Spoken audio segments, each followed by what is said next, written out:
2016 সালে বসগিরি সিনেমায় শাকিব খানের বিপরীতে অভিনয়ের মধ্য দিয়ে টলিউডে আত্মপ্রকাশ করেন শবনম ইয়াসমিন বুবলী। এর আগে তিনি কখনোই অভিনয় করেননি, না মঞ্চে বা না টিভির বড় পর্দায়। কিন্তু যখন তিনি চলচ্চিত্রে পা রাখেন তখন সফলতার সাথে কাজ করেন।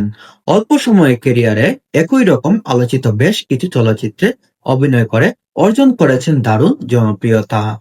আজ ঢাকাইয়া সিনেমার জনপ্রিয় এই অভিনেত্রীর জন্মদিন। শুভ জন্মদিন বুবলী।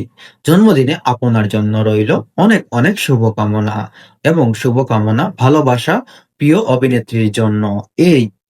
এই ভালোবাসা আগামী দিনও অব্যাহত থাকবে। সকল আপকামিং প্রজেক্টের জন্য আপনার জন্য অনেক অনেক শুভকামনা। বুবলির আপকামিং প্রজেক্ট শাপলা শালুক এবং ঢাকাইয়া একটা সিনেমা নিয়ে তিনি কাজ করছেন, যেটাই ঢাকার একটা গ্যাংস্টারের চরিত্র তুলে ধরা হবে। সেই সিনেমা নিয়ে কাজ করছেন। হয়তো বুবলি কিছুদিনের মধ্যেই সেই সিনেমাটি রিলিজ করবে, হয়তো ঈদুল আজহাতে সেই সিনেমাটি আসতে